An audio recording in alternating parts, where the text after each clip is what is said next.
Now it's okay. Okay, thanks. Everyone, my name is Morioki. I'm a member of SAS-K, Skeptics and Atheists Society of Kenya. Thanks for tuning in. And after you watch this video, just feel free to like and subscribe. So today, we're talking about naturalism. Yeah, that's naturalism. So maybe I can ask the guys, when you hear naturalism, what do you hear in your minds? When you hear the word naturalism, what do you hear? Thanks.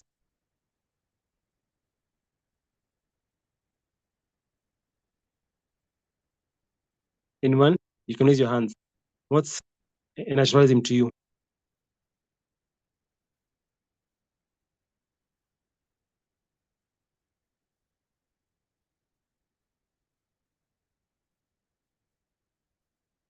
Maybe Doctors, you can go. Doctors, what's naturalism to you?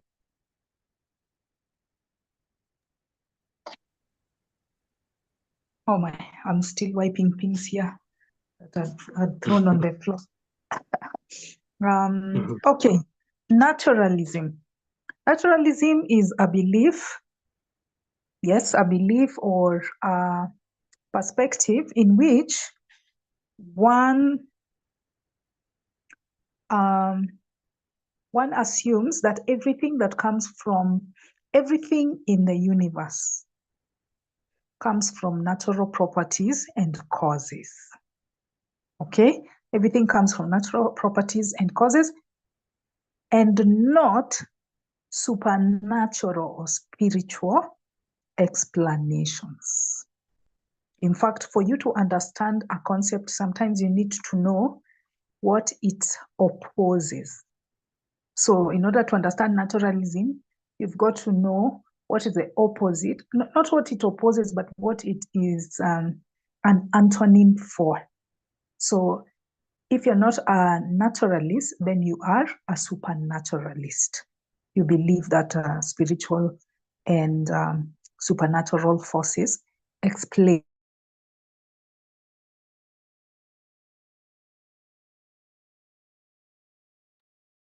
Okay, thanks, Doctors. And Juliana, what's that word to you? Naturalism.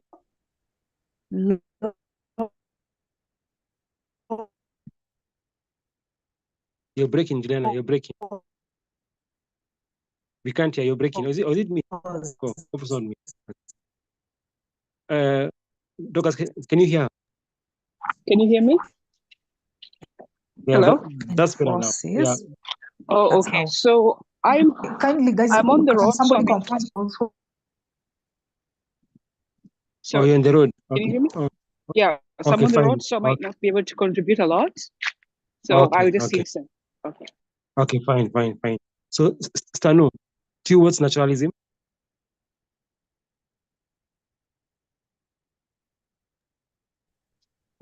Stano, what's naturalism to you?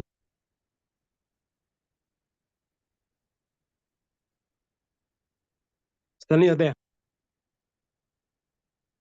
Yeah, I'm here. Yeah, what's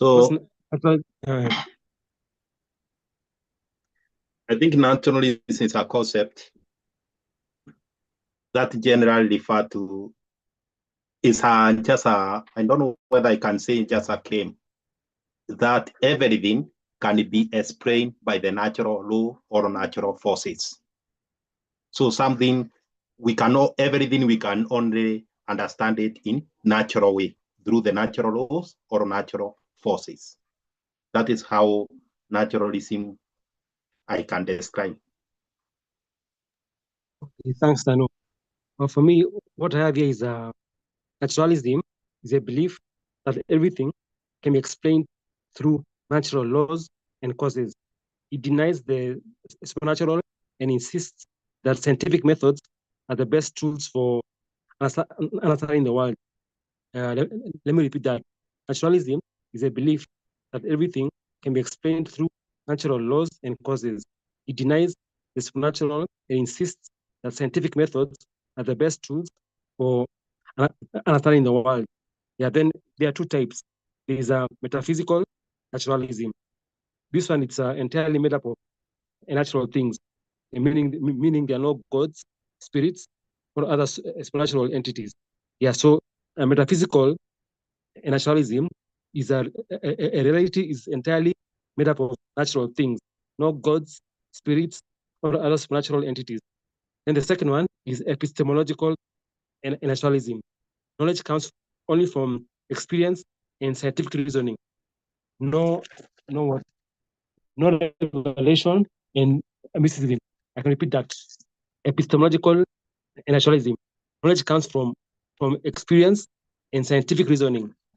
No revelation or mysticism. They are fine.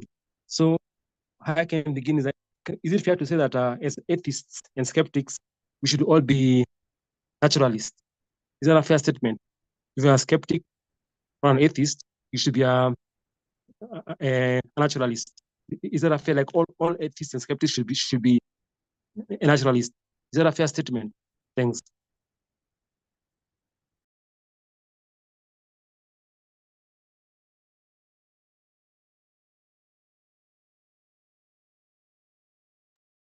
Like for me, I believe so, because it means that there's nothing supernatural. There are no mysteries. There's no magic. There are no gods. There are no spirits. And I think, in my opinion, all of us should be naturalists.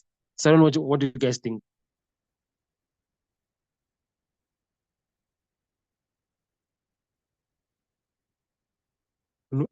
Doctors, what do you think? Should all atheists and skeptics be naturalists?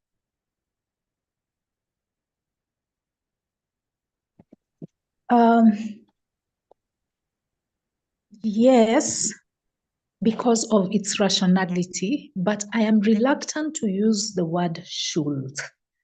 You see, we like people to make up their minds based on reason and persuasion, not on shoulds and musts. You know, otherwise we find ourselves descending to the level of dogma, which is the foundation of religion. They use those doctrines and dogmas that you should do this, you should do that. They don't give people reasons to do so. They just dictate a dictum and they require you to go by it. So I'm reluctant to say should, but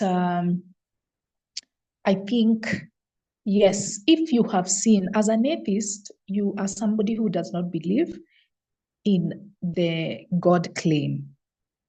Yeah, somebody says there's a God, you say, I don't believe you. And the reason why, the only valid reason I think for somebody to become an atheist is that there's no evidence for a God or gods. There's no evidence. If you become an atheist for other reasons, like to get married to an atheist or because of the benefits you might get in terms of support, financial support, all those other bad reasons to be atheist, those ones are not concrete. They're not rational. But to me, the only reason to be an atheist is evidence, the lack of evidence for a God. Then that means that you can extend it to other claims. If there's a claim that's made which lacks proof or evidence, then you should also reject it. And that's where supernatural claims fall. Most supernatural claims lack evidence, or their evidence is very weak. So if you are an atheist, then you should demand the same standards of evidence for any other claims, including the supernatural. So I think they're very closely related. It is a trio. I call it a holy trio. There's atheism, skepticism, and naturalism. And I think at the heart of that triangle, at the apex of the triangle, is skepticism, because skepticism is only believing things that have evidence and rejecting claims that lack evidence. So once you are a skeptic, Then you will reject the God claim and become an atheist. You will also reject supernatural or spiritual claims and become a naturalist. Yeah, that's my take. So I'm hearing, Doctors, we can safely say they are intertwined. And naturalism and skepticism and atheism, we can safely say they are intertwined, right? To an extent, that is. Yes, to an extent. Okay, fine, thanks. Now, today we're discussing evidence of naturalism. So I think as skeptics and atheists, we should have evidence of naturalism, since we've denied this mysticism, supernatural things, deities. We don't believe in such. So we should be able to give evidence of naturalism. So I don't know, do you guys, if you asked to support naturalism, what can you give as evidence that naturalism makes the most sense? Thanks.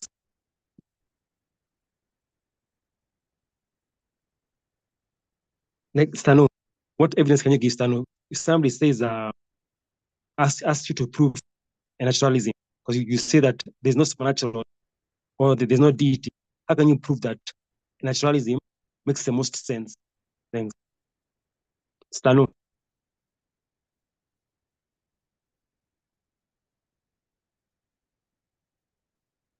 Sorry, Morioki. Yeah, if somebody asks you for evidence, oh, sorry. Yeah, if somebody asks you, because there are we are skeptics and atheists, if somebody asks you to support naturalism, to support the claim of naturalism, what can you give as evidence to show that naturalism makes the most sense? Thanks.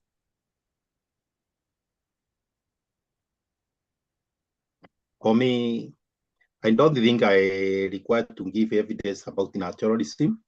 I will just point to the thing that that person believes. For example, I can prove to him the earth exists, the chair exists, plant exists. So I don't think I need any kind of evidence apart from pointing to the thing that that person already knew they exist. That is how I can be able to explain about naturalism. They just exist. But Stano, like, see, they are saying God made the sun. That's what they say. Now, can you prove the sun is a product of nature? The sun was designed by no one. Can you prove that? Okay, I got there. Yeah. Okay. For me, I will say. Okay. For me, what I can say, I don't know where everything came from or is ever existing. So there is no any explanation beyond naturalism. The only evidence that we have is naturalism. But if that person have the evidence beyond naturalism, should be present. But as long as the only evidence we have is for naturalism, we cannot argue anything else beyond that. So what I can just simply say, I can say, I don't know where the everything came from, and that is the final. Okay, maybe you guys can help me out. What if I say the sun is not a good thing? It's very dangerous. The sun can, I've said before, causes cancer. As in the earth, we're just lucky. Our distance from the sun we're just lucky to be where we are. But the sun in its natural state is very dangerous, showing that it's not, it came by itself. It's not like a bulb. You see, like a bulb, you switch on and off, you control the bulb. But the sun has no control, it just shines. And if you go close to the sun, it's very dangerous. So can you say that's evidence that the sun just happens on its own? It's not put there by any person who's any designer or any person who's intelligent. It's just there naturally because it's very dangerous. Is that a good argument to prove naturalism? The sun is just there for the sake of being there because it's dangerous. Is that a fair argument? Thanks. Okay. For that, I can say it's not a good argument because, for example, like a friction. Friction is necessary evil. In science, we call it necessary evil because without friction, we cannot do anything. Technology cannot exist without friction. And at the same time, friction is causing harm, like wearing of shoes, wearing of tires, wearing of gears in the factory. So there is some damage the friction cause. But the same case, the same time, we cannot do anything without friction. So friction is necessary evil. The same case with the sun. Without the heat of sun, many things we cannot survive without that heat and without the light. So absence of sun, we cannot survive. And in the same case, that heat can cause harm. The way it can cause drought and whatever else. So I can say sun is a necessary evil, just like a friction. Yeah, okay, Stanu, but and not to bash religion, but most of us think the sun is a good thing. Like you're saying, without the sun, we can't survive. But still, to prove naturalism, that just came out, it came by itself, is that it's in natural, it's dangerous. The Earth is just by luck we are the right distance from the Earth is just from it's the right distance, but the sun in its natural state is dangerous. You got my point, Stanu? It's not a good thing. It's just there for the sake of being there naturally. Yeah, it's I got your point. Yeah, I got your point. Yeah, there is many disadvantages of sun, but let's hear from somebody else. Okay, thank you. Thanks, Stanu. Okay, Dorcas. Okay. In my view, that argument is not evidence of naturalism. It is evidence against intelligent design, not supernaturalism, because there might be a supernatural force that created the universe in a bad way. Maybe he was sadistic in nature and he decided to create a sun that will cause cancer, that will cause droughts and all of these complicated things. So because you don't have evidence of that thing, you can't speculate. You see, you're just speculating. You're saying, I will counter your argument. You say that a designer is the one that created, a loving, caring God is the one that created the universe, but he cannot have created a universe if he created things in it, objects that are harmful, like the sun. That is an argument during the intelligent design conversation. But that's not the conversation we are having today. The conversation we are having today is naturalism versus supernaturalism.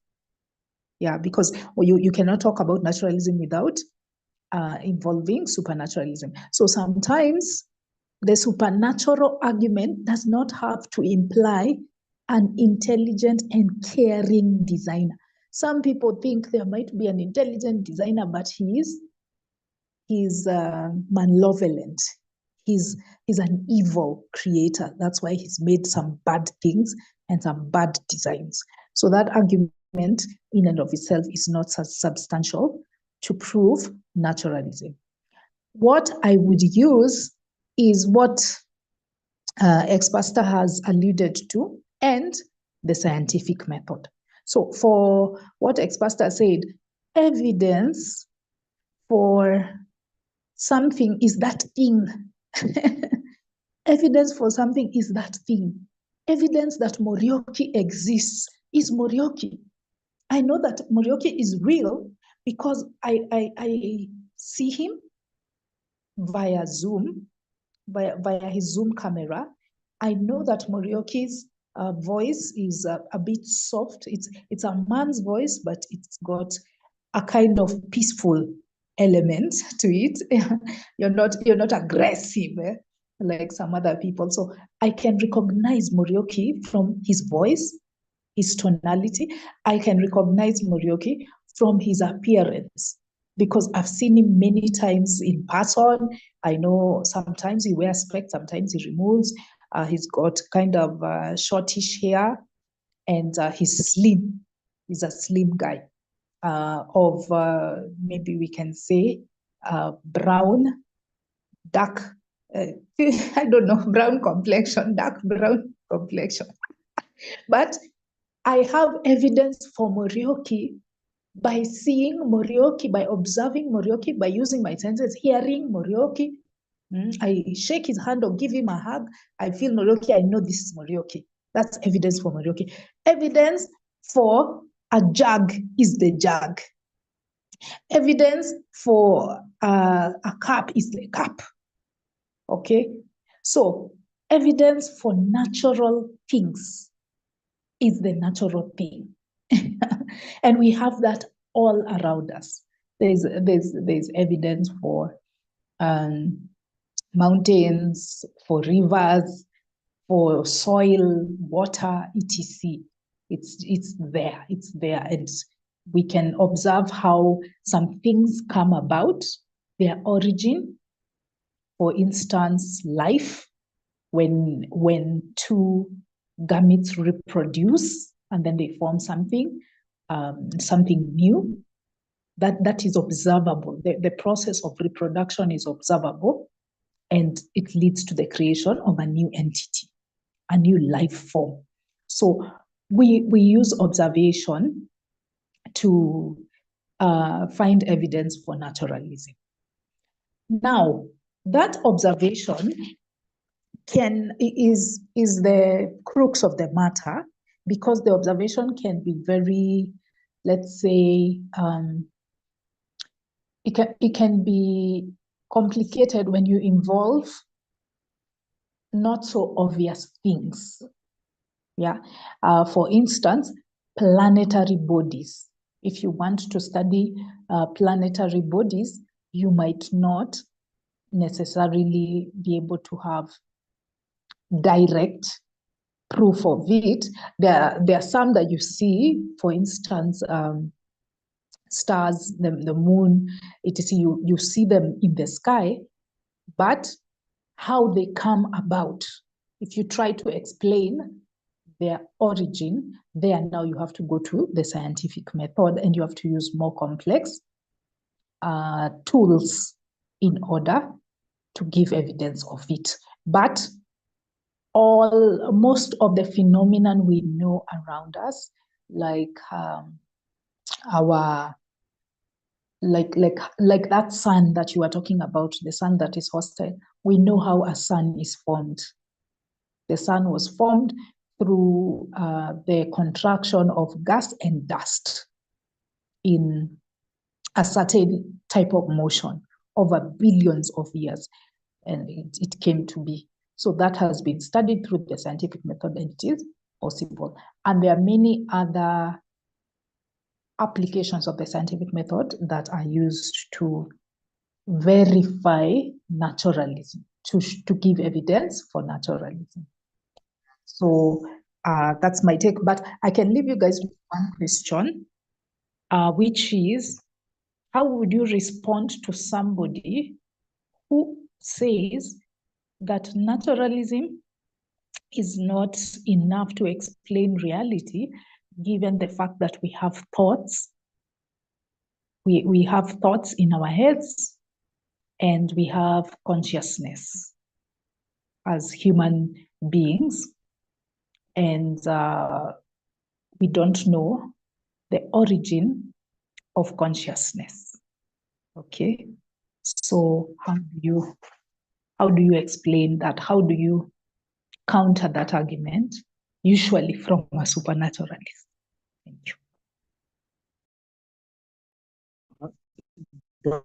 You say that somebody who says that naturalism isn't enough to explain. Just repeat the question, please. Naturalism isn't enough to explain what? To explain what? I missed that part.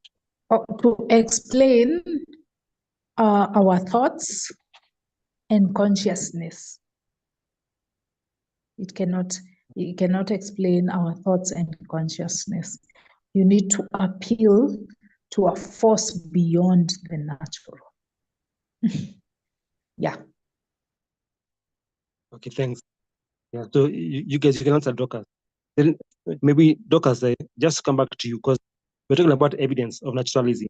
Now, if I say the sun contains components of the universe, is that evidence that scientists can prove the sun contains some components of the universe, meaning it formed from the universe. Is that good evidence?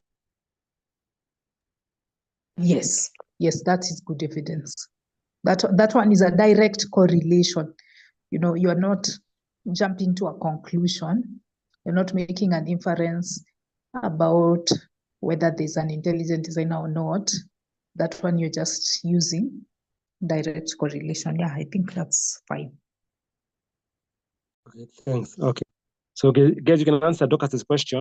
Then also, okay, let's think of evidence then. Okay, use the sun. I hear what Dorcas is saying.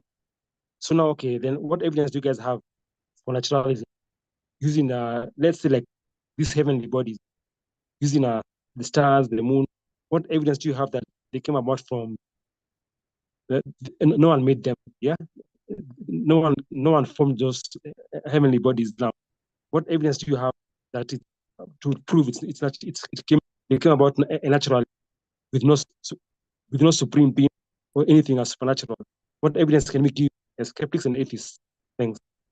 For just to look at the skies, where the sky is, the stars, the planets. How can you say that that's naturalism? Thanks.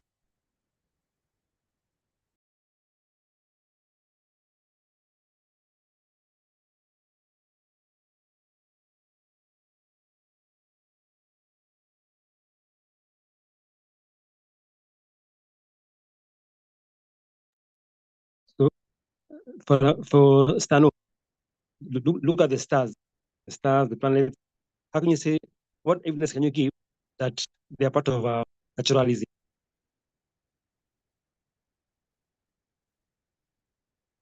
Stano.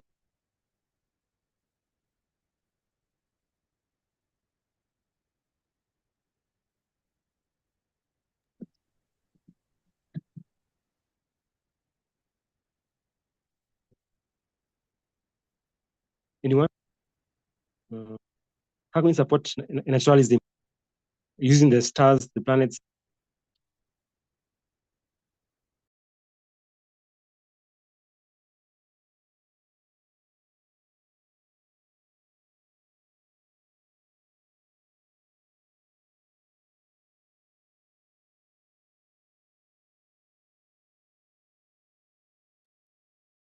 Okay, for me, I'll insist they are quite dangerous.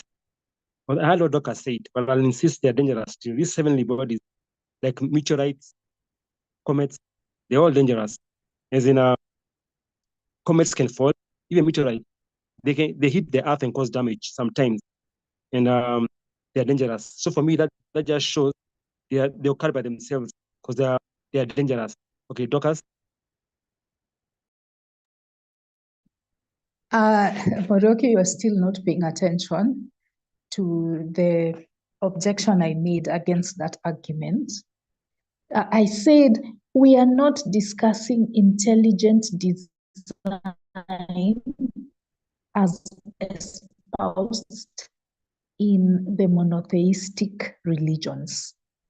Because monotheistic believers like Muslims, Jews, and Christians believe that the universe was created by a loving and caring God. So if you can show that there are dangerous objects in the universe like the sun, which you are citing, then that can shoot down the claim that the universe was created by the biblical God or the Quranic God. It's only applicable for that. But if somebody is making a claim that the universe was created by a malevolent creator, by a sadistic and evil guy, then your argument would be irrelevant. Yeah, it would be relevant. It wouldn't apply to, it wouldn't nullify that argument. It would still leave room for supernatural forces, that argument you're making. So instead, we look to the science. I wish we got a moderator earlier, guys. Apologies that everything was slowed down this week because we were reviewing your surveys. But if we got a moderator earlier, he would have shared the subtopics earlier. You, Morioki, would have shared the subtopics earlier and would have done more research, because what you're asking is relatively technical evidence for this, when you look at the sky, yeah, which is actually casual term for astronomy. If you consider the field of astronomy, what evidence do you have for naturalism? That's a very technical question. And allow me to read what Google is telling me. How do scientists know about the formation of the sun? That's what I've Googled. And it's telling us that we study, scientists, I'm even calling myself one, astronomers, they study the composition of meteorites, they study the sun's spectrum and radiation, and they observe the sun's rotation and magnetic field. That's how they deduce that the sun was formed using natural methods, not supernatural methods, natural methods. More specifically, there's radioactive dating of meteorites. When you get meteorites or materials from the solar system, you assess its radioactive isotopes, and then you determine its age, and then you can infer that the sun and other materials like those meteorites were formed at the same time, which is 4.6 billion years ago.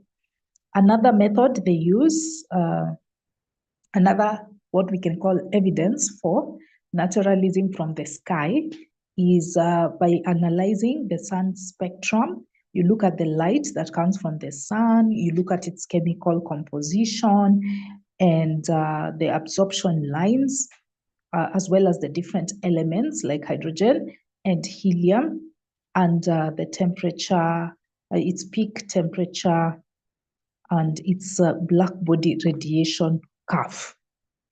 Then another one is by looking at solar activities like the sun's rotation, its magnetic field, its internal structure, and also through mathematical modeling, computer modeling, to simulate how the sun was formed and how it evolved.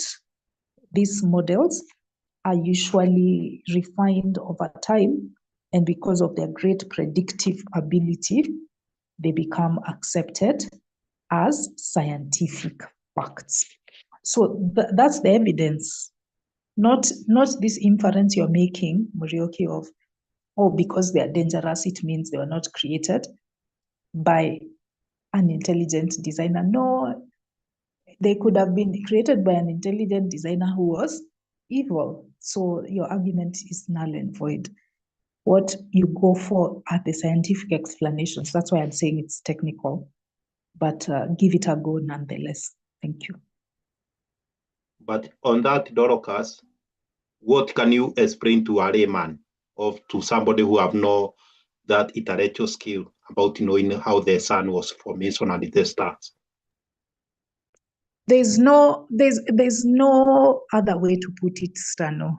Like, you just have to be scientific. You just have to tell them kuko na njia fulani huwa tunatumia kumodel the formation of the sun. Tunapima isotopes na helium. Like, there's just no way to simplify it. But uambie tu kuko na experts wamefuatilia hizo mambo za jua na nyota na miezi, na wanajua venye zilianza. So hakuna haja ya kusema ati hatujui ama ni Mungu ndiye alitengeneza, kwa sababu tunajua venye zilianza, kwa sababu wanasayansi wamezisomea na wanajua venye zilianza. Yeah, that's how I would put it. But I'm happy. Oh, Eugene is here. At least maybe he'll shed more light on that. Eugene, hi. Eugene, are you there? So I think I'm talking. Yeah, Morioki. Okay. I'm saying this because sometimes it's very hard to explain to maybe a villagers about evolution or about those how the sun were formed.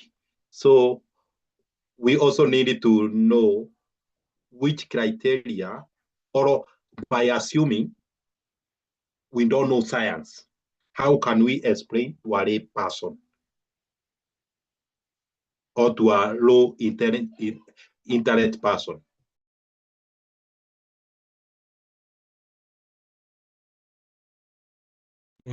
Yeah. Personally, You have to brainstorm all of us. okay, here's the thing.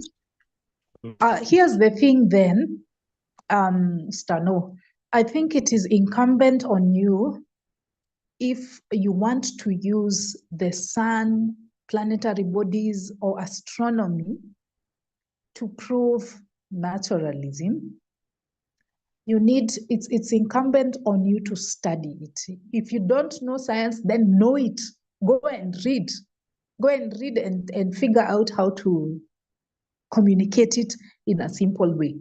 But if that is not your interest, you don't have time to immerse yourself in astronomy, then don't go there. Don't talk about it. You can use other arguments for naturalism, apart from astronomy, apart from the sun or the earth, etc. There are others. It's just that we were answering Morioki's question, which is how the sun or how the sky is evidence of naturalism. So if you don't know how these bodies were formed, then don't talk about it. Talk about the things that you know, because I'm sure there are other things in the world that you know how they work, how they come to be, and that can be satisfactory evidence for naturalism. Thank you. Okay, thanks, Lucas. Then maybe let's go to the environment. Like, look at how the rain, like the ancient people used to think that gods were linked to the rain, such things. But now, as we grow wiser, we can know how rain forms, the clouds, evaporation, and all that. Now, maybe using rain, for example, is that evidence of naturalism? Because we don't know how what causes it to rain, what causes lightning, thunderstorm. Before it was linked with gods and evil spirits. But now we scientists know lightning because of this, thunder is this, rain is this. Now, using that now, for example, is that a good argument? Using rain to prove it's just a natural phenomenon. It's not linked with any it's not linked with any god, something supernatural. How is that?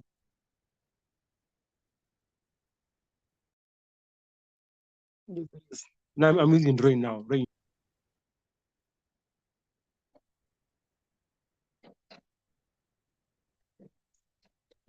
Yeah, I think that is a perfect example that you can be able to explain to everyone, and you will understand. But what do they say? God did that. Like, it's God who makes it rain. How do you prove naturalism? Because they'll say God makes it rain. God is under God's it's under God's control. Now, how do you explain that? How do you prove naturalism? If they say that it comes from something supernatural, it's God who's doing it. How do you prove it's natural?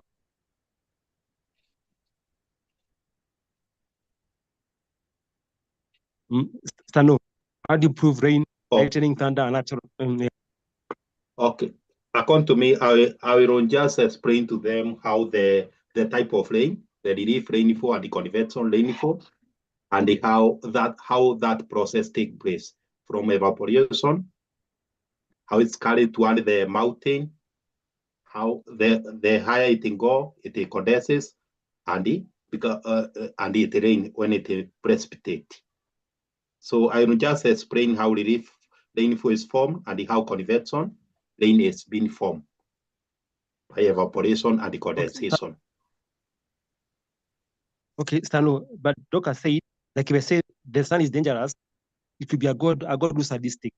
Now, if somebody says it rains that way because it's a loving God, what will you say? That God made the rain that way because it's a loving supernatural being. How do you counter that? with naturalism. Now, these are good God. Not I the have sun. just say I I say the will sun is just good. explain how I will just explain what we observe, how the rain has been formed. So if we claim or he claim the God is the one causing those process, it's not my burden of proof. He or she should prove that is God causing those process. In addition, I know you can say that Yeah. if indeed continue. why you are saying rain is natural, because it cannot be that God is controlling it, and it is also again causing the some of the damages. So many, this is something which is beyond somebody's control. God cannot be making rain to destroy his loving and the caring creatures. So this is something natural beyond anybody's control. So, Doctors, do you agree there? Doctors, is rain a good example? Leave the sun. Now, how about rain? Because God can make it rain rain is like, okay.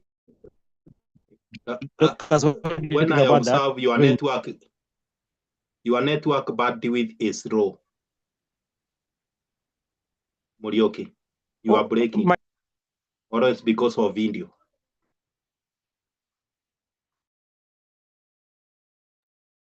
I think you should mute his video.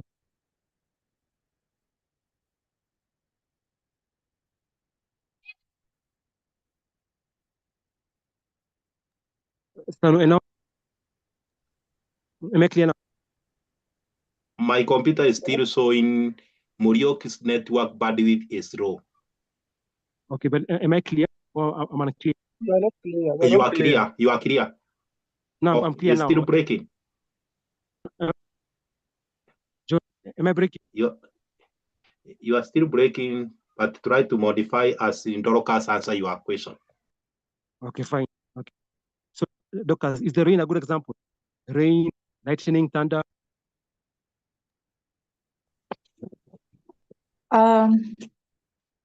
So, before I even answer that question on rain, I would like to answer my question. Mumelenga my question. Because my question was, what if somebody comes to you and tells you naturalism cannot explain how consciousness emerged? Or even if it's not how it emerged, they say that naturalism cannot explain consciousness in general. Well, Doctors, let me answer first. Okay. Doctors, let me answer then. Before you answer, let me answer. Oh. I'll say, as you got communal, as human beings became more communal, we learned how to live with each other. So now these things of how to survive with each other will create a consciousness, because we grew in number and we need to understand each other's feelings, so that we can support each other. So to me, it came because of social, being more social than before, having large community. Morioki, no. The understanding of conscious that you are referring to is moral conscious. That's not what I'm asking. I'm asking about the other conscious, the consciousness, which is defined as the state of being aware of your environment. And it's not exclusive to humans. All animals, actually, it can even be argued life forms, even creatures, they are creatures that have few cells that live in water, and they have consciousness in that they are aware of their environment. If their environment becomes extremely salty, they will move to a less salty environment, or if the pH changes, they will go to a place that is more conducive in terms of the pH. So consciousness in this context is your ability to be aware of your environment. That's what consciousness is. You're conscious. Okay, when we say okay. when he lost consciousness, he went into a coma. He's not aware of his environment. Even when you sleep, you somehow lose consciousness. You're not aware of your environment for a certain duration of time. Even though, like when it gets very cold, you'll feel it and you might wake up to cover yourself. So consciousness is that. That's what I was asking. Now,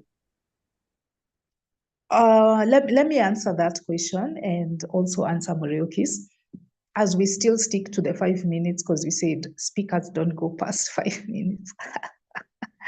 Even when even when people are not talking much, people are not contributing today. It's a tough topic. Consciousness, yes, it is true that we still don't fully understand consciousness, but as per now, we leave it at consciousness being an emergent property of the brain, because we see that when there is a problem with the brain, then your consciousness will be altered.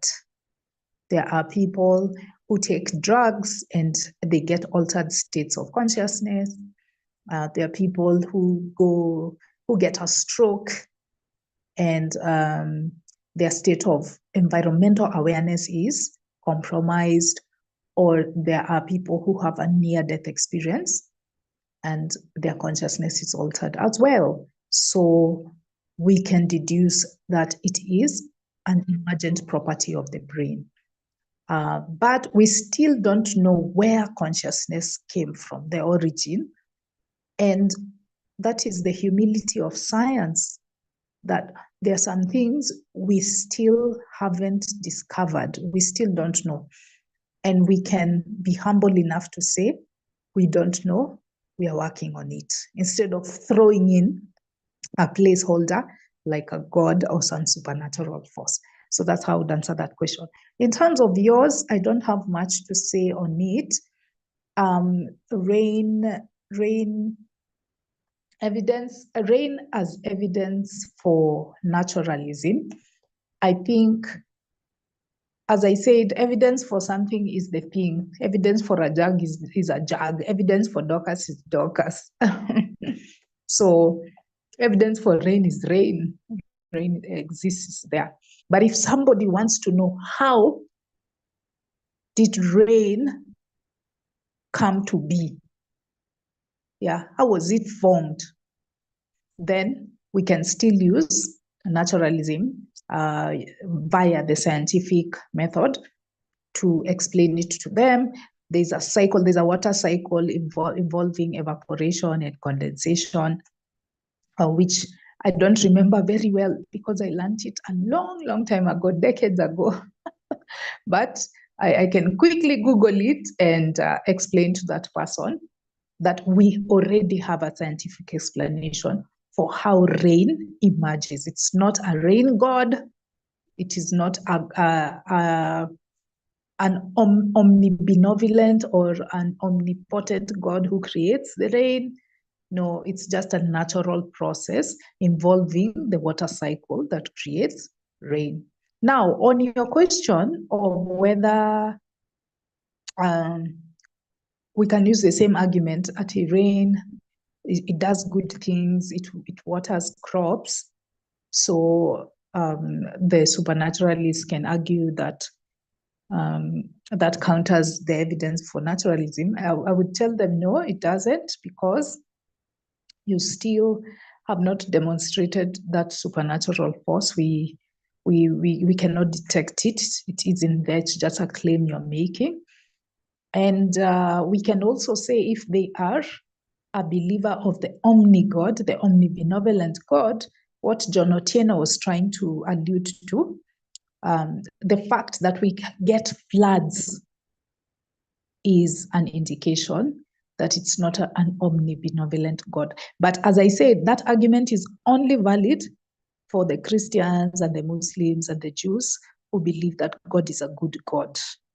So the presence of floods demonstrates that he's not that good. But it's not necessarily useful in countering all supernatural claims, because some people might believe that there's just an evil God who sometimes unleashes floods to punish his creation. Thank you. Although now they say flood is our fault. They say we mess the environment, so we get floods because of our own. It's not God's fault, it's human fault. Remember, they use that a lot. They say it's our fault, not God's fault. Don't blame God for floods. It's you who's messed the environment. So they say. So Eugene, are you there? Eugene. Yes, Murek, I'm there. Oh, hi. Oh, hi, yeah. Yeah. Okay, now Yeah, just so I when came in you late. hear the word, yeah. So I'm asking, when you hear the word naturalism, what do you hear? Naturalism, what do you hear? So with naturalism, I take it as it's a worldview, or it's a point of view whereby I think everything arises from natural processes, which do not really involve or do not really inquire any supernatural deity or a being or a form that can explain it. So, and that's the worldview that I think I personally agree with. Like, everything we know about this universe, there's a highly likelihood, because of the pre-existing evidence, that they are what they are through natural processes. And I think that's why I'm also a fan of science, because it is actually the study of those natural phenomena. Yeah. So yeah, that's how that's how I simply understand what naturalism is. Okay, thanks. And if you look at the sky, these are so-called heavenly bodies, stars, planets, comets, meteorites. How can you support naturalism using these heavenly bodies? How do you support naturalism? That they formed, they formed by think, themselves. If I'll be having such a discussion with, yes, like the one we are having right now with with fellow like-minded atheists, I won't really have to take a lot of energy trying to explain it, because by the fact of by the virtue that I'm taking a naturalist perspective, it automatically should hit the people who are engaging me in that argument. They automatically should understand that whatever I'm going to explain next, it won't really involve any supernatural being or a deity. So when it comes to things like the planets, like the stars, like the heavenly bodies and stuff, yes, there are very many explanations. I mean, not very. There are known explanations as to how planets formed, as to how stars formed, as to how even entire galaxies formed. That's in the field of astronomy. So yes, and and again, astronomy being a science in itself, there is really no science that has some sort of deity or has a supernatural explanation in between the hows and the whys. You see, because those are the questions which science tries to answer. So in all the fields of science, there's really no room for any supernatural explanation or a deity, because it works by the evidence, by the facts, by experimenting. So it sort of has a different worldview. So anyone who expects you to have room for a supernatural deity in your explanation, that is after taking the perspective of a naturalist, I think it's like they won't really be understanding what naturalism is. So yes, and I think, as someone said before, which I was hearing, yes, like you don't really have to study all astronomy to argue points in astronomy. What you can do, if you're not, because yes, not everyone is an astronomer to begin with. So anytime if you can imagine, when you encounter a religious person, even tomorrow in town, and then someone tells you that, okay, so prove that the sun is was not created by deity. You have no obligation to do that. You are under no burden. No one is paying you to do that.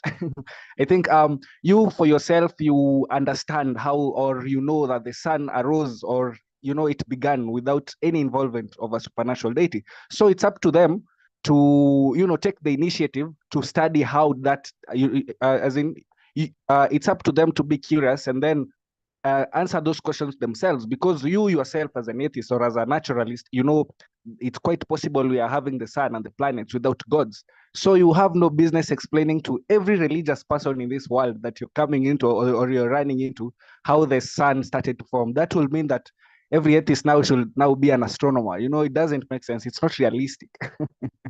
So yeah, it's so if for example they try to corner you with such questions, I think if you're well aware that you're not conversant in astronomy, maybe, or even in evolution and stuff like that, you know, you just tell them that yeah, there are other explanations that can explain where we are or how we are without really necessarily involving deities, and that is science. So you can tell them, just go and read science, read what it says. You are under no, I repeat, you are under no obligation to explain the whole evolution theory to any religious person just because, you know, you're being cornered. I think you are smart to, you know, to navigate around that. So that's what I'd say. So when it comes to things like heavenly body and stuff, I will say that yes, it's quite possible they formed without any deity. And because I'm not an astronomer, maybe if I'm lucky and I get to, you know, just being one of my general knowledge, but not everyone has those unimportant information at the fingertips. So you see, it's really not a must for you to be an astronomer. So I will just tell them, you know, astronomy can well explain it. So you can go to read what it says about that, how we ended up with stars, planets, and entire galaxies. And that's it. So yeah, that's how I will respond. Okay, thanks, Eugene. So guys, now I don't know if I'm right or wrong. What I'm hearing, that if you can't prove there's a supernatural or a deity, that proves that a naturalism will stand. Is that accurate? That if you can't show me this deity or this God who will be seen, that proves that the thing that stands is naturalism. Is that accurate? That's what I'm hearing. Okay, Eugene. I wouldn't really say it's accurate. I wouldn't really say it's accurate because, number one, where does the burden of proof, whom does the burden of proof fall to? For instance, if I'm coming to you to tell you that, you know, I know there is a God, it's up for you to prove that there's no God. That's not even logical. It doesn't make any sense because I'm the one making the claim. I should be the one to convince you that this is my God. These are its features. If it's a he or a she, if it's black, white, or blue, you know, that's my burden, not yours. So I can't come to tell you, you know what, Muriuki, there's a giant teapot between Earth and Mars, and it talks to us. So it's up for you to tell me that there's no giant teapot between Earth and Mars. What will I be doing? You know, if I'm claiming that there's a giant teapot between Mars and Earth, you know, it's up to me to provide all the evidence why there is. It's not up to you to provide for me for evidence why there is not. Do you understand? So the burden of proof falls on me making the claim. So if I'm making a claim that, you know, it's not quite possible for the natural world to arise on its own, someone must have created it. I won't really come to you and tell you that, you know what, Muriuki, now show me why someone must not have created it. You know, it will be working backwards in a weird way. It should be straightforward. If I'm talking about deities creating the universe, I shall provide evidence to explain to you why there is a deity that made the universe, not you trying to explain evidence why there is not. Yeah, so that's how I would approach it. I think I'll be honest, these are tough topics. So now, okay, then you have to brainstorm. What's the evidence for a naturalism there? You have to brainstorm there. It's complex, this topic. What's the evidence for naturalism? I don't know, fossils. Can fossils go? Fossils. Yeah, Stanley can go. You are asking the evidence for naturalism. Yeah, and I say fossils. How about fossils? Fossil. Fossil is not the evidence for naturalism. Fossil is the evidence for archaeological or looking for evidence of whether something existed or what a certain people were doing in the past by dating the fossil, by carbon dating and so on. So I wanted to stop what the Eugene have said about the burden of proof. So if somebody claims that things did not start by naturalism, they have the burden of proof to give us evidence why they believe so.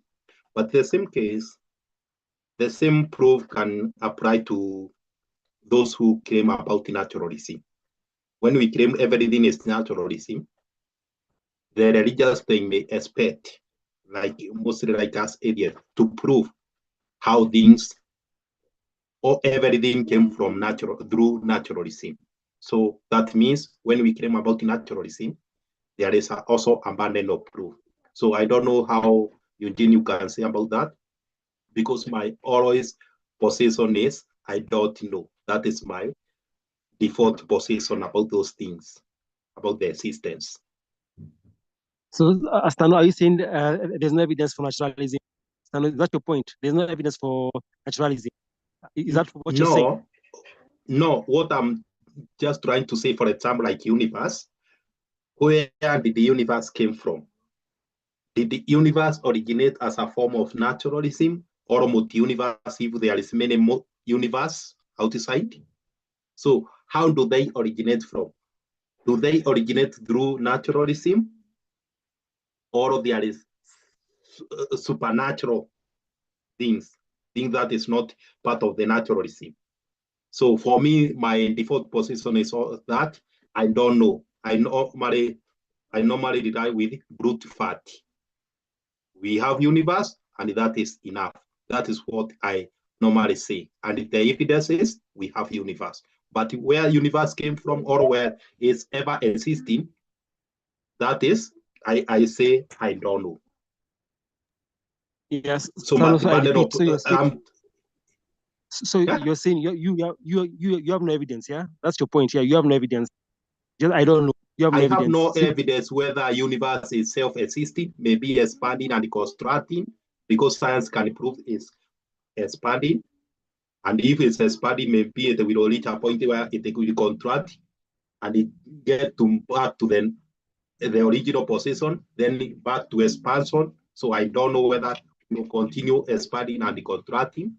So I have no evidence about that. So my problem is, where do universe came from? Even if it's from that singularity, where do universe come from to become a singular or to that single point? So position is it naturalism or supernatural? For me, or was ever existing. So for me, my default position is I don't know. So, but if I claim the universe existed by naturalism, that will be a claim which I may require to give evidence or to have a burden of proof. Thanks, Eugene. Yeah, when it comes to naturalism and evidence, I will first start by correcting the problem which you're having right there. As I earlier was defining what naturalism is, it's a worldview. You know, it's a point of view. It's a philosophical worldview.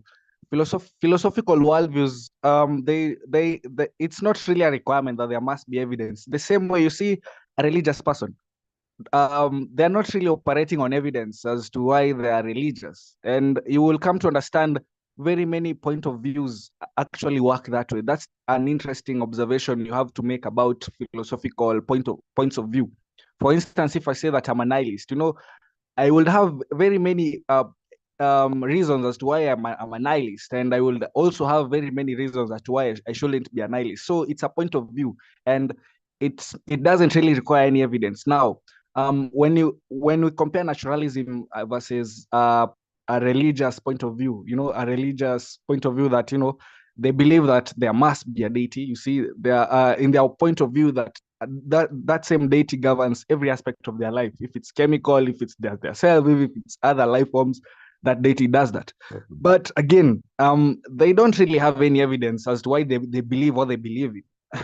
You see, you don't in most philosophical worldviews, you don't really require any evidence to ascribe to a point of view. You just, you know, it's just something that you're looking for that should resonate to you, and then you conform to that worldview. Now, when it comes to another comparison, now religion works with faith.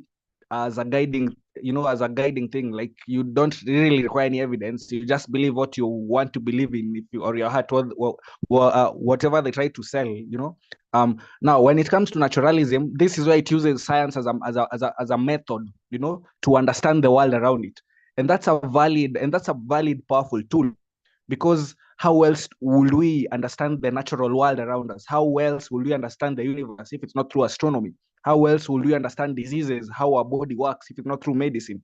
How else will we understand plants, how they grow, if it's not through botany, and how else will we understand, and so on and so on. So science is a method in naturalism. It supports the worldview.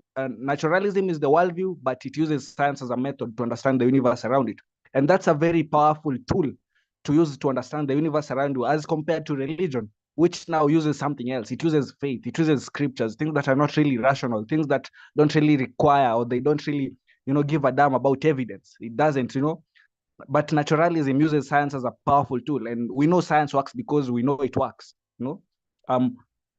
And personally, I will say it's the best way to try and understand the world around us, as required to, thinking that you have to pray to have some divine insight, and so on and so on. That it doesn't really work. It's not realistic.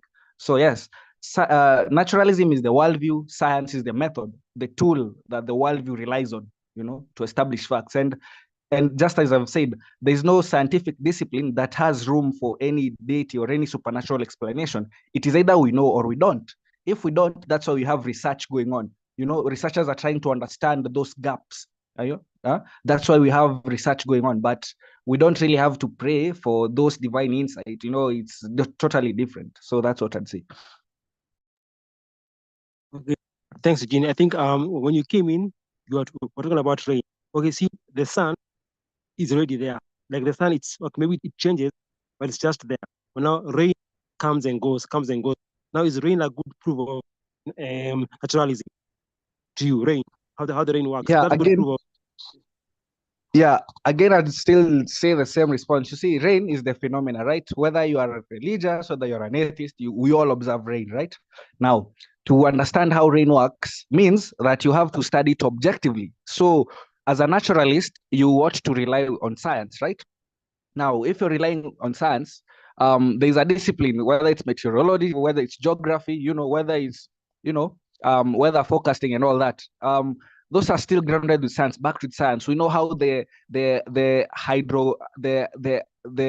water cycle works. We know how it works because it has been observed several times. We have the same findings. It's water, going through through different changes, as goes through, the vapor, the clouds, it rains, all that cycle. That is known, that is explained well through science, not through religion. And just as I've told you, as a naturalist, we ought to, use science as a method to understand the world around us. So what does the science say? Science has a clear explanation on how rain works. But anyone else trying to tell you that, it's because of prayers, we are praying now, gods are giving us the rain, they just have one simple task: to explain how those deities do that. If they can't, now you don't really have time trying to educate them. That's why you just send them to, we have explanation why rain works, without any gods involved. So it's up to them to go, and if they value knowledge, yes, they will go and look up the facts. They will try to understand. But if they don't, because some of them don't, they're just lazy, it's not really your task to forcefully educate them. You just let them be, because most of the time it's a casual debate. It's not really a serious hot seat kind of debate. There's more to life than just that. But if you notice that they're lazy, they're it's just what they do for fun, you don't have to waste any of your time trying to educate them, because we have books. That's why people go to school. That's why people study science. And that's in the basic steps of education, not even in higher learning anyway. So it really tells you a lot of the kind of people you should be engaging with when it comes to some of these technical arguments, just to save on your time. Thanks, Eugene. Dorcas. Okay.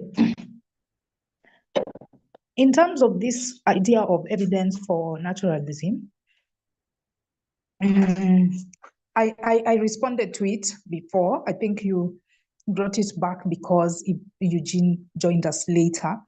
But I said that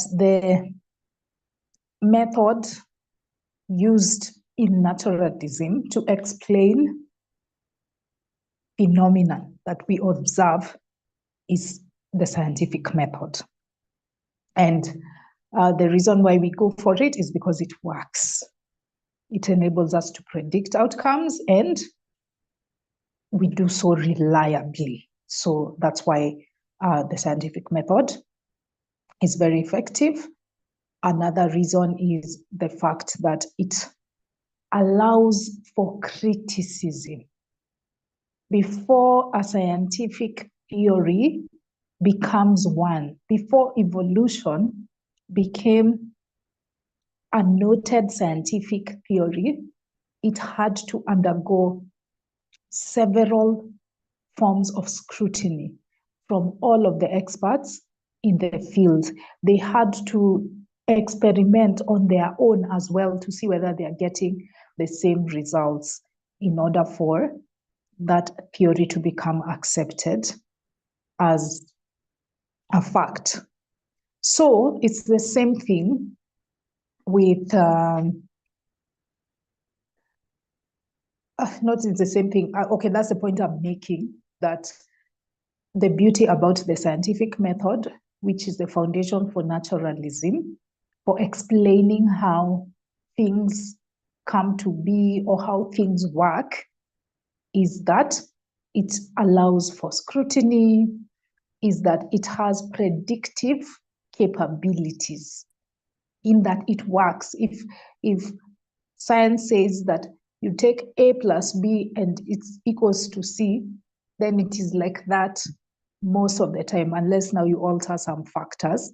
But almost all the time, that is the case. You can verify for yourself. So I like that idea. I like the idea that it is based on objective tests or experiments. I think that is very reliable. It's such a reliable way of coming to the truth or understanding our world. Yeah, that's what I have to say on that. Now, about the comment that ex-pastor gave, he said that he's not a naturalist because being a naturalist requires you to make a claim which must be backed by proof for the claim. And since he isn't a scientist, or he might not be able to understand some scientific concepts, then he doesn't want to carry that burden of proof. I think this is throwing away the baby with the bathwater, and we shouldn't be afraid of taking a position on something simply because we don't understand the entire field. What you need to understand is just the scientific method. As long as you understand the scientific method, you don't need to understand every scientific process for you to be a naturalist. You don't need to understand how suns are formed or how the earth is formed. You know, you just need to know that there's an explanation. There's a scientific explanation. And you can seek it out if the discussion emerges. You can dig into it and read together with this person who is a skeptic towards naturalism. You can read it together.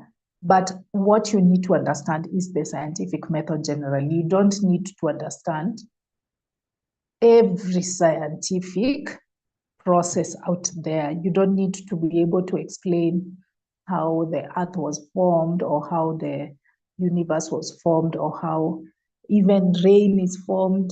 You know, you just need to assure this person that there are scientific experts who know it. And why do I trust them? Because they follow a rigorous scientific method, and you can outline that scientific method. It's so simple, everybody can understand a scientific method. So I don't think we should cow from this. Let the believers not make you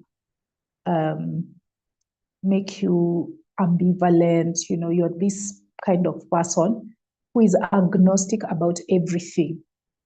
I'm agnostic about everything. I think you need to be able to take a stance as long as the foundation of that concept is understood. And as I said, the foundation is the scientific method. It does not have to be every scientific process out there. Yeah, thank you. Okay, Dorcas, before you go, how about fossils? What's your take on fossils? Would that make a good argument for naturalism? Fossil. In what context? Showing like stages from it was like this, then it went to this, then into this. It's happening. There's a process, and it's happening on its own. Yeah, fossils. Yeah, would that make a good argument for naturalism? The stages, Yes. The process. Yeah. Yes, it would be a good argument for evolution. Fossil evidence is one of the pillars of evolutionary evidence. And this fossil evidence is often applied to living creatures to show you what are they called? Transitionary species. They're species that are transitions of one of two forms. So I'm forgetting the actual technical name, but they form a very strong case for evolution in terms of different species, and for human beings as well. The fossil record shows you that human beings evolved from other species. The Homo sapiens are the latest species, but we had Australopithecus, we had Homo habilis, Homo erectus, and there are fossil records to verify that. So yes, that is indeed very good evidence for naturalism, for evolution itself. But that one would come when the person doubts evolution. They say, no, it's God who made the human being. What do you say? I tell them it's evolution. We evolved from higher level primates. And then they're like, I prove it. So yeah, you bring up the fossil record as an example. Okay, thanks, Dorcas. Eugene, what do you think of fossils and naturalism? What's your take?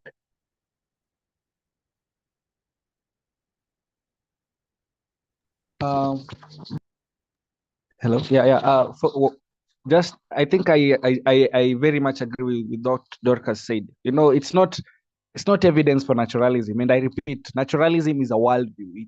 It's a point of view that doesn't really require any evidence. However, it relies on science as a method, right? Now, science as a method when it comes to things like evolution. Now, evolution being a theory, then someone asks, okay, what are the theories of evolution? So fossil evidence is one of them. And yes, you see, it's an evidence for a scientific theory, not evidence for naturalism, because naturalism is wide. It's very wide, and you know, it's hypothetically, it's quite possible that you can have a natural world without any gods involved. Then hypothetically, again, it's quite possible that you can have a deity who works through evolution, because we actually have some religious people who try to give such hypotheses. So it's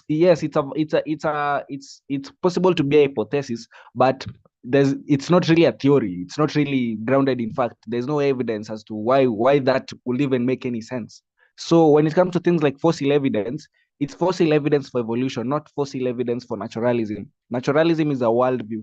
It doesn't really require to have any evidence, but it is heavily backed, or it relies on science, because science, it's a tool in which it uses to understand the world. So yes, we will have people who study evolution, and then they come up, fossil evidence being one of them. There are others also, apart just from fossil evidence. And yes, it's evidence for evolution. And as a naturalist, probably you can actually use it as a tool, science as a tool to understand the world around you, to explain some of these natural phenomena in which the religious people think that, you know, we are here because some God somewhere created us, or you are here because God worked through your mom's womb and stuff like that. You know, that's why we have things like embryology, because it's scientific explanation of the natural world. We have these processes going on without any divine interference. So that is science in a nutshell, as a tool for the worldview that is naturalism. I don't know if it makes any sense. I hope it does. It does. Yeah, it does. Thanks. Okay, thanks. Okay, now, when you think about diseases, how diseases are come, how they are cured, you cannot support naturalism, where we have some bodies are functioning, others aren't. This person is sick. Now, can diseases support naturalism? Yes, yes. 'Cause, In yeah, fact, yes, it does that. In fact, it can well be argued that medicine is what it is because even medicine itself has been evolving. Most of the time they say that Hippocrates was the father of medicine back in the ancient Greeks. Now, in that era, people were religious back then, not Christians. They used to believe in the Greek gods. And those people actually believed that people will fall sick because a certain god was not appeased through sacrifices. So we had a guy called Hippocrates who understood that people get sick because of how they eat, how their modes of hygiene. You know, it's due to the physical or the natural factors that cause sickness, not because you made Zeus mad that he's now cursing you to fall sick. But when he went around teaching that point of view, he made enemies, lots of enemies, with the high priests, with the temple priestesses. They will even inspire people to murder him, you know. And medicine has evolved through the ages. Even in our traditional African beliefs, we used to believe that some illnesses come about because someone has looked at you using bad eyes or kukuangalia na macho mbaya, and then your child falls sick and stuff. But if you understand medicine because it is backed by science, we understand that we fall sick because we have tiny microorganisms that make us sick, or because sometimes our immunity malfunctions, you know, because, you know, we have natural explanation, which again relies on science as a tool. So yes, we have diseases and all this going on without gods involved, without curses involved. But you can understand why the religious people will try to tell you that, you know, you're sick because you offended some certain god, you know, because, or you're sick because someone cursed you, which doesn't even make any sense.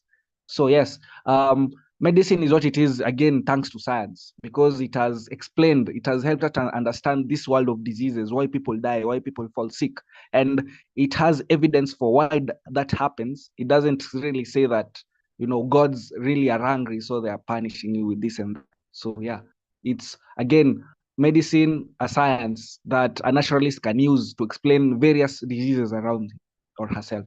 Yeah. thanks, Eugene. Doctors, your take on diseases and naturalism. Yes. Now, before I answer that question, I remember there was a comment you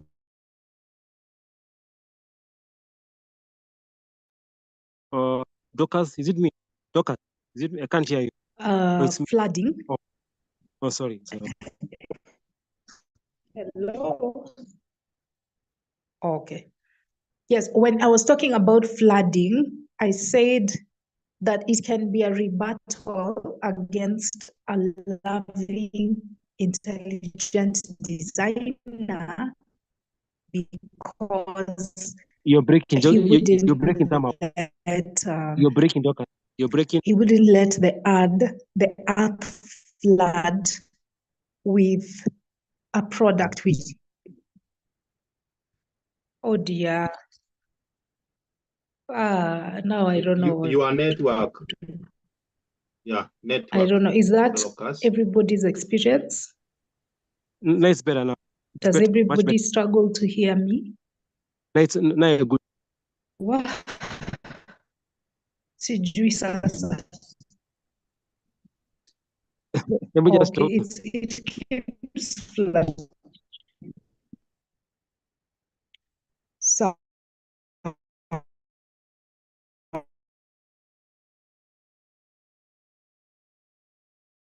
example to Because we can't hear. Because we can't hear.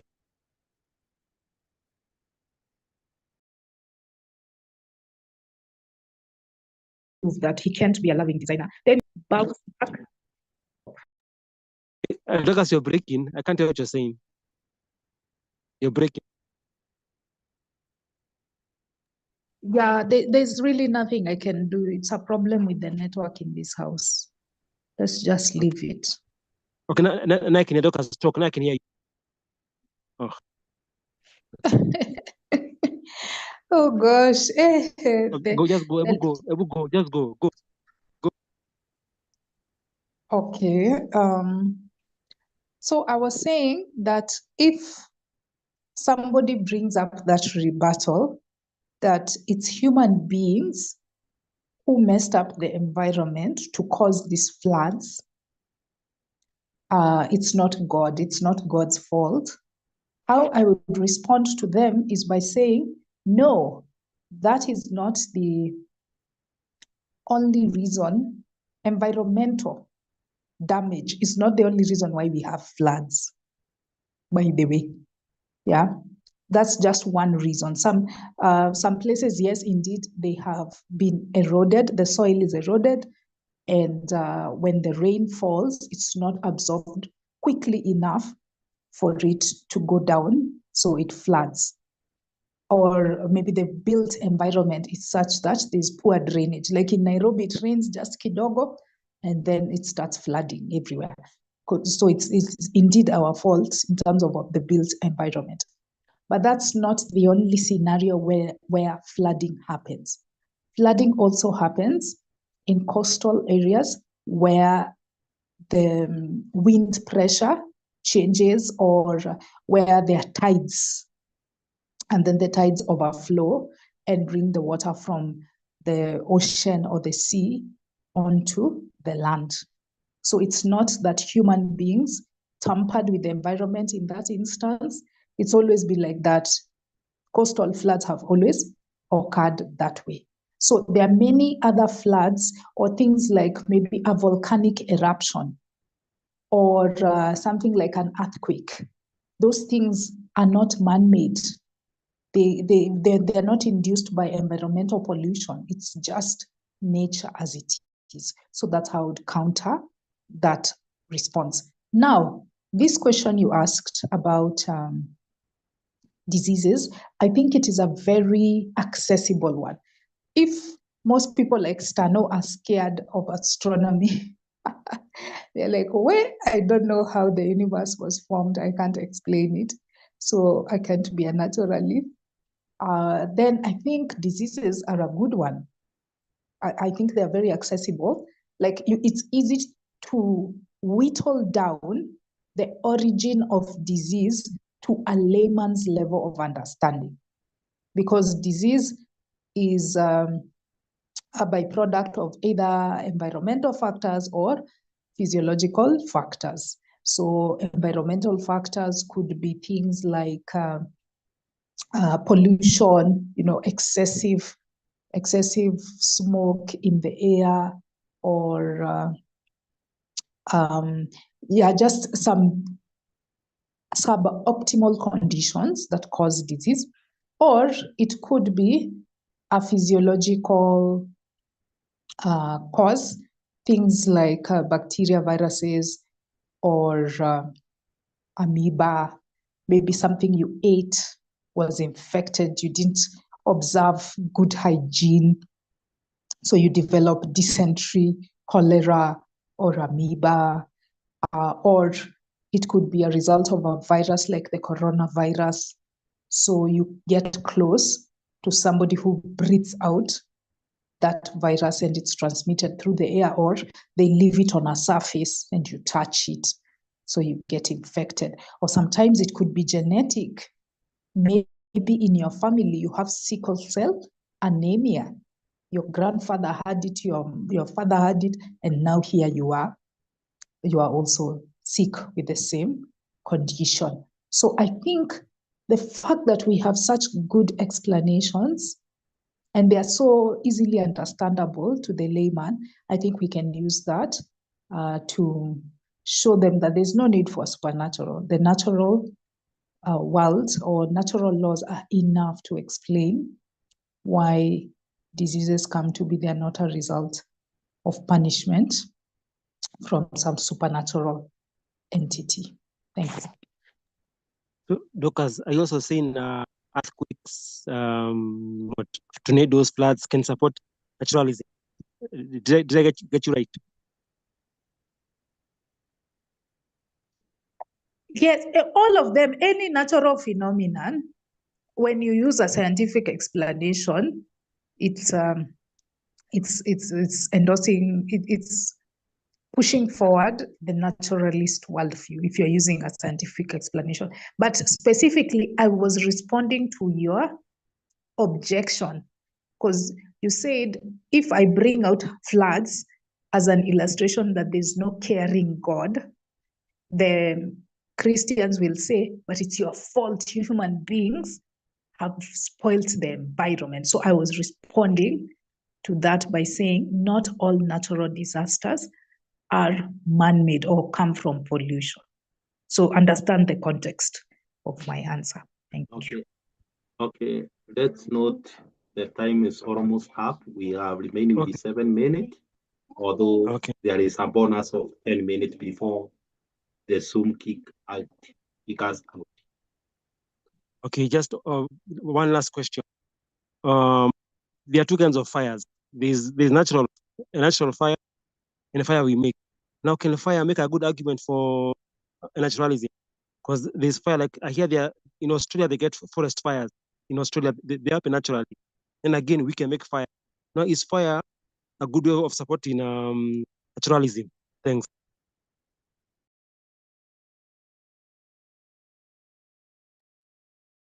Okay, Eugene.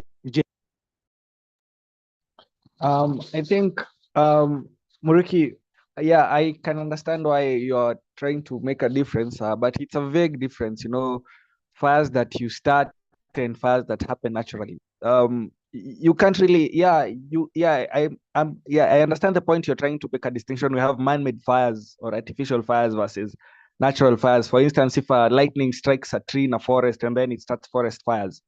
But we can also have someone who is careless with his cigarette butts, dumps the cigarette butts in a forest, and then the forest catches fire, which happens anyway. Both cases, we still end up with wildfires that consume entire forests and, destroy habitats for other animals and even those animals themselves.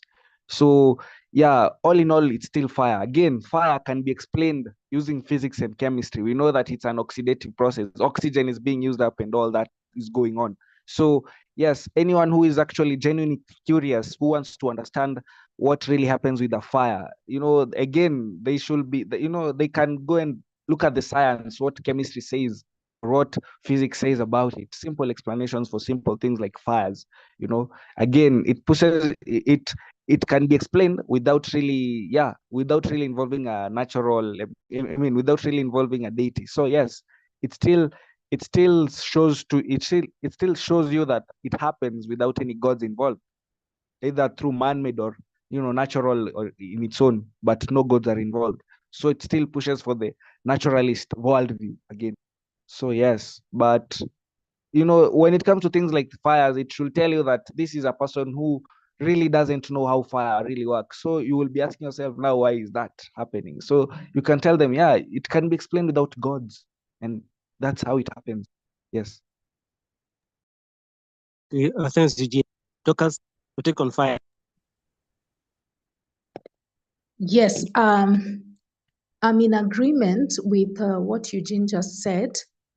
And I wanted to contrast this to the supernatural explanation for fires in the modern day. We have the ancient societies that believed that there was a god of fire. So we can even leave that kind of polytheistic environment and consider this modern day context. I'm thinking of the LA fires. After they happened, I remember many Christians were going around saying, look, this is God's way of punishing unbelievers. Why do they say that? Because during the Oscars, I think it must have been the Oscars or the Grammys. I'm confusing, but one of those big award shows was happening. And the presenter said that there was a popularity contest among 5 characters.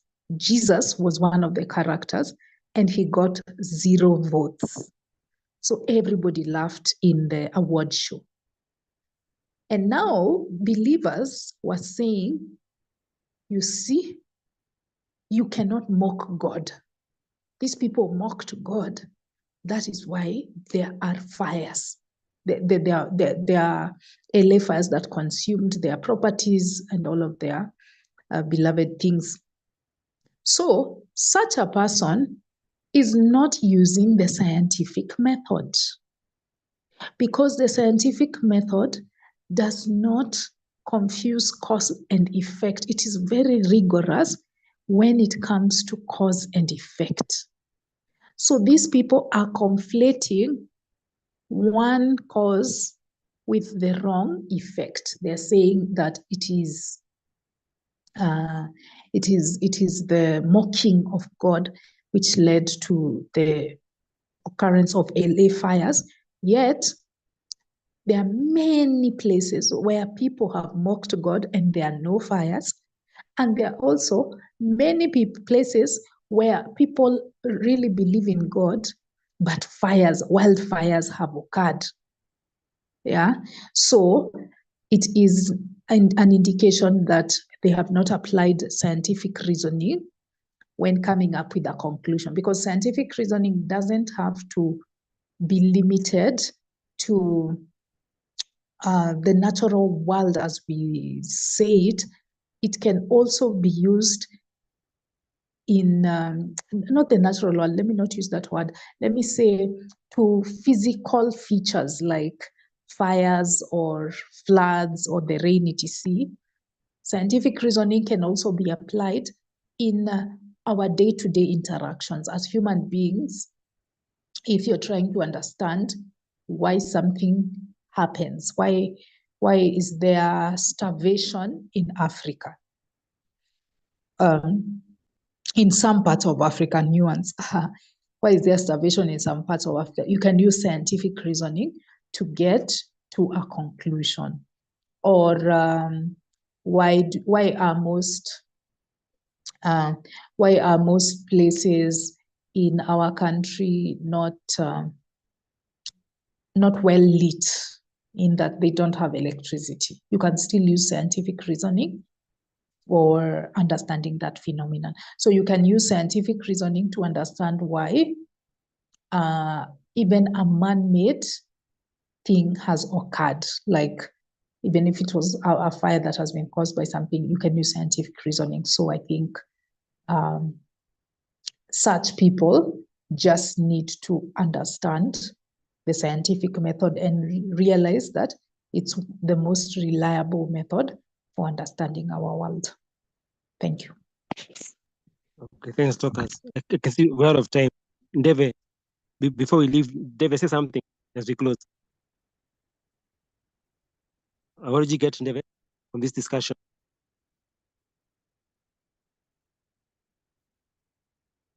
Deve, are you there? Sorry, Muriuki, I was outside. Yes, I'm here, and I came in the last hour or so. Can you hear me?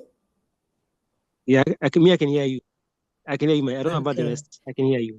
Yeah. Hello, everybody. Yes, so I was listening to try to understand where the natural. I was thinking that maybe you're comparing the natural with, or something unnatural or spiritual, or something having been caused by a cause, a fast cause or something like that. So I was still trying to understand the topic, but I enjoyed listening to everybody. Thank you. Okay, thanks. Dorcas, you can close. We're out of time. Okay. I hear you. Not really. Not Yeah. really. If there is anyone who want to add something, we have a bonus of 10 minutes. Oh, okay. Yeah. So okay then. Eugene, closing remarks. Yeah, I think it's actually been an interesting debate in as much as I came in late. I think at the tail end of almost when you guys were almost finishing the discussion. But yeah, I've actually enjoyed the great moderation. Yeah, I think it's actually great to have a mixed kind of a take or debate. It's actually interesting that now we are having this. But I actually made an observation that the guys who are suggesting in the group that these kinds of debates don't really make any sense. I haven't seen them again, so I'm really wondering. But it's okay, yeah. But it's been a great discussion. I've actually enjoyed. Okay, thanks, Eugene. Stano, closing remarks.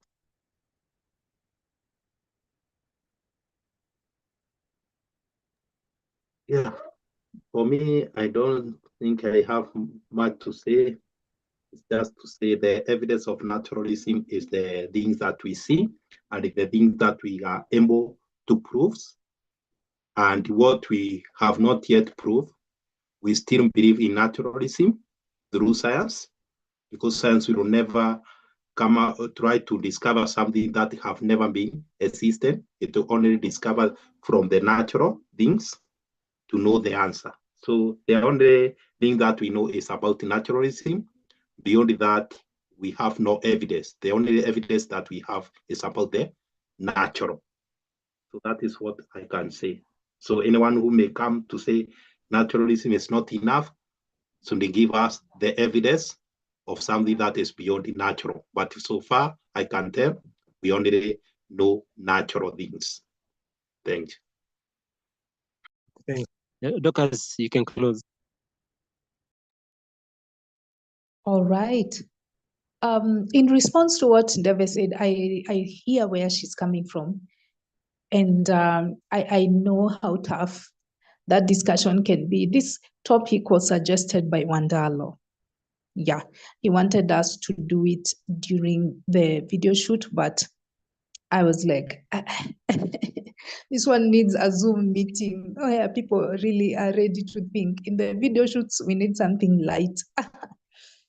Because he's always the one that brings up that argument. Whenever we are discussing other things, he'll bring up, oh, but now you guys are naturalists. Where is even your evidence for naturalists? You think that everything is an atom and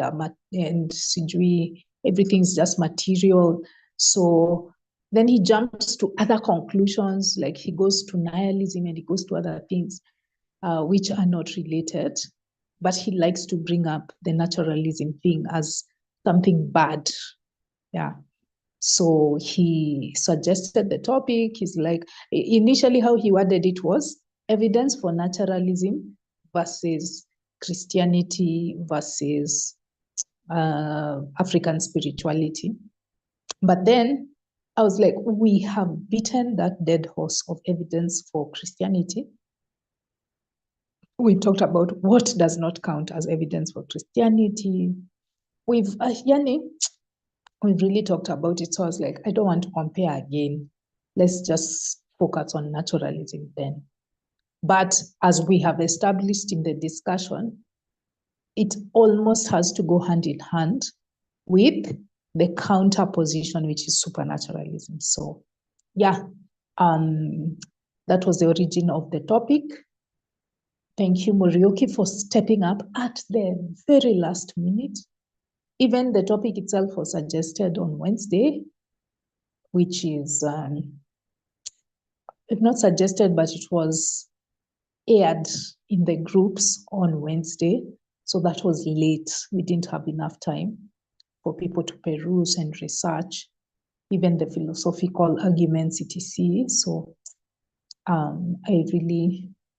really sympathize with you guys, but mumejaribu given the circumstances. Overall, I think for me, naturalism is the only logical way to understand the world. All the others are not backed by evidence. So I'm a naturalist. I wear that label proudly. I'm a naturalist. I'm a materialist. I'm a material girl. in the philosophical sense, not the money sense. So yeah, I think it was an interesting discussion. Yeah, so guys, this was the first Saturday meeting. The turnout wasn't good, perhaps because we shared the information really late. We didn't share any subtopics. So people, it was very vague and people didn't know where to go from there. And maybe other people still are yet to acclimatize to the new day and time. So we might need to be patient with them. El Maestro sent his apologies. There are no lights in his estate. So he had no charge and no bundles. So let's give this another chance. Today's turnout was not bad at some point. I think I saw Shadrach, I saw John Otieno. It was good to hear from them, or to hear from one of them. And it was good that Eugene and Deve were able to join us in the latter half. So let's see what happens next Saturday. Let's hope the turnout will be better because we'll have communicated the topic and the subtopics early enough. From Monday or even possibly tomorrow, we will share the subtopics so that guys can really prepare and they come when they are read up. They are packed with knowledge to share with everybody. Yeah, so I wish you guys a good night. Let's meet next Saturday. Good night.